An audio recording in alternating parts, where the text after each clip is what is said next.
What's going on, everybody? Welcome to the stack. Welcome back if you've been here before. I'm Neon Mushroom, and today we've got more modern gameplay for you. And yes, we're playing Hammer Time. Sorry for the delay. It's actually been a few days, so if you don't know how Hammer Time works, you got to look at this. I put a video right there in this card, and that's going to take you to game 1. And there's a bit of a deck explanation at the beginning of that video if you want to check that out. Also, you can check out the description, the pinned comment, I think probably, and then the end of the video where you can see a playlist where we play this whole event out, because each of these videos is just one round in a 4-round event. And sorry about the delay from normally we release them all in 1 week, but Calvin and I had to leave town for a little bit to record some content for some Commander content for a set that's coming out, and we maybe had to go meet up with some people to do it, so there might be that to look forward to. But our opponent today, you actually might see more of him in the future. That's Travis Hawk, and he's playing 4-color Delirium. If you're not familiar with the deck, it's this awful deck that's just full of Modern Horizons. 2 cards I absolutely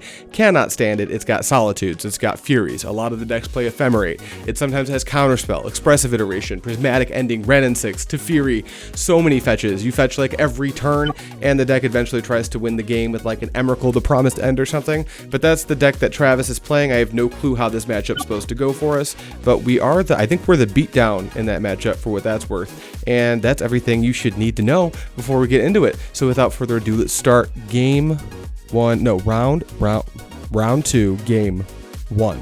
Game 1, Travis wins the die roll, so he gets to go first, and the die roll that we wound up doing was odds and evens. Now, I know that odds and evens is just as good as high roll for selecting who goes first, but I've got some type of voodoo. I cannot seem to ever win an odd or even, and I always get to make the call. I have no clue what's happening there, but we're both keeping 7-card hands as well, and mine includes a Sigarda's Aid, a Seachrome Coast, Urza's Saga, Inkmoth Nexus, Stoneforge Mystic, Plains, and a Springleaf Drum. This hand is quite good, so we will be keeping. Turn 1, Travis drops a Wooded Foothills and fetches for Temple Garden, shocking it into play, dropping to 17. Then he'll play Oath of Nissa and take Fury off of its trigger and pass the turn to me. So I'll play Seachrome Coast, cast a Sigarda's Aid, and pass back. He'll cast a second Oath of Nissa. The first one dies to the Legend rule. He'll take an Omnath, then he'll play Ragran Triome as his land for turn tapped and pass the turn to me. Or I'll play Urza's Saga, trigger the Urza's Saga, then I'll play Stoneforge Mystic, trigger the Stoneforge Mystic, get Kaldra Complete, add it to my hand, and pass the turn. Travis drops a Plains, drops Teferi Time Raveler, minuses the Teferi to bounce my Saga because it is an enchantment and he draws a card. Then he's going to pitch Omnath to evoke Fury to kill my Stoneforge and pass. I'll play Inkmoth Nexus as my land for turn, play another Sigarda's Aid, a Springleaf Drum, and pass back to Travis, who plays Cavern of Souls, naming elementals, casts Risen Reef, checks the top card, adds it to his hand, pluses his Teferi, and passes the turn to me. I play that Urza's Saga again, triggering the Saga, and then I'll use it to activate Inkmoth Nexus, and I will cast Hammer. That triggers Sigarda's Aid, and it will equip itself to the Inkmoth Nexus, and I will head into combat and attack Travis for 11 Infect. However, he forgets that the Hammer makes the creature lose flying and does not block with his Risen Reef, meaning that we deal 11 Infect damage, and we win game 1 to a misplay, baby. I'm not sure how transparent I was about this at the beginning of the video, but I am not the most seasoned Hammer Time player, so I'm not sure how the 4-color matchup usually works out most of the time. But I do have a sideboard plan, and it involves taking out 2 Spell Pierce, 1 Ornithopter, and 1 Sigarda's Aid. The Spell Pierce actually have plenty of targets in Travis's deck, but I do fear that I'm just going to have the Spell Pierce at the wrong time when he goes to evoke an elemental, and by the time the Spell Pierce will wind up working, he's just going to have the mana to pay for it. I'm trimming an Ornithopter because I just want to trim a little bit on my 0-drop creatures. I would really like to add some interactive elements, and that seems like a really good place to shave. And I'm going to remove a Sigarda's Aid just because Travis is a Prismatic Ending deck,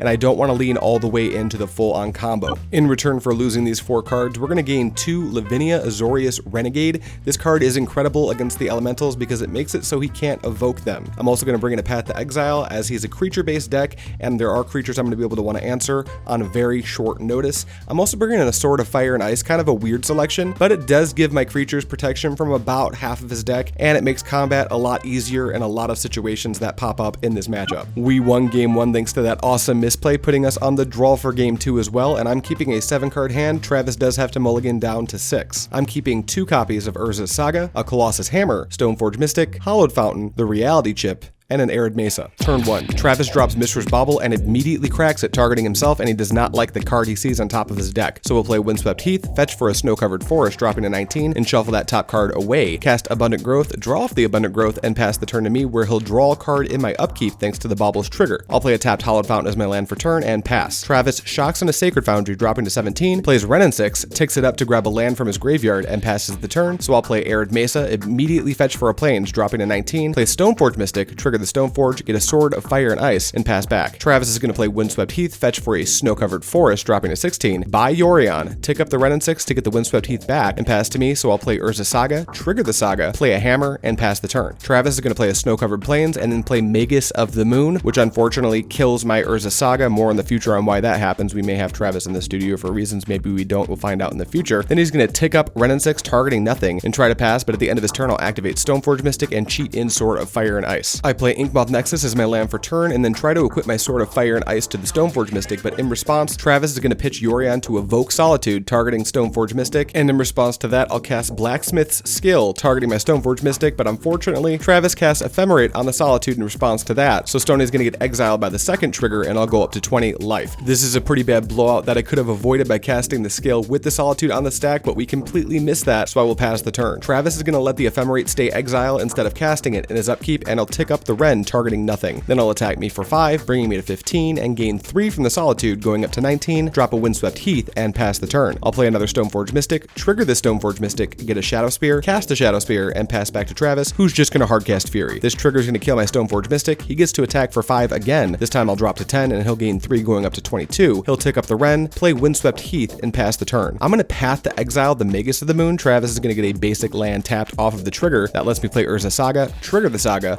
then drop a Reality Chip and pass to Travis. Travis makes a Ren and 6 emblem, giving all the instants and sorceries in his graveyard retrace, and then he makes the comment that everything in his hand has flash, so he'll pass the turn to me. I trigger my Urza Saga and then cast Pure Steel Paladin, but in response, Travis is going to flash in Icefang Quaddle to draw a card. Then Pure Steel resolves, and I'll cast Hammer. That's going to let me draw off the Pure Steel Paladin, and then I'm going to equip everything to the Reality Chip, making it a 23-27 with Pro Red and Pro Blue. I'll attack Travis for 23, and he does not have an out for this, so he does concede the game, letting us win this 2-0. Now, I'm sure most of you have huge brains and didn't miss this, but Travis actually didn't die to that last attack. It was not lethal. That was an attack for 23 from my Reality Chip, and Travis was at 21. Now, he couldn't block with Icefang Quaddle or Fury because of my protection from red and protection from blue, but that does leave him with Solitude as a legal blocker, and if he blocked with Solitude, which has 2 toughness, it would have blocked 2 of the 23 trampling damage thanks to the Shadow Spear that came from the Reality Chip. This would have left him going to 0, because 23 minus 2 is 21, and that was his life total, but Solitude has lifelink, putting him up at 3 after damage resolves. And then there is the Sword of Fire and Ice trigger, which would have put him down to 1 if I targeted him, and I would have obviously gained a ton of life, drawn cards, and he probably would have lost the game anyway. But he didn't have to concede there, although I think he was like maybe 1 to 1.5% to maybe have a chance at winning that game. If he didn't have the answer right there, there was a good chance he just wasn't going to find enough gas to stop me from winning that game. But we got there 2-0 with Hammer Time. I'm super stoked that he missed the fact that Colossus Hammer takes away the creature's flying ability. Although if you want to pick up Hammer Time, a cool thing you can do, I didn't have the mana surplus, but you can activate Inkmoth Nexus again. If you activate the Inkmoth Nexus again, it gains flying again, which supersedes the Colossus Hammer taking flying away. So don't miss that if you want to pick this deck up in Modern. That's all we have for you guys today. Tomorrow, more Hammer Time. We got more Commander coming very soon, and Dominaria United is right around the corner, so get hyped for the pack tactics.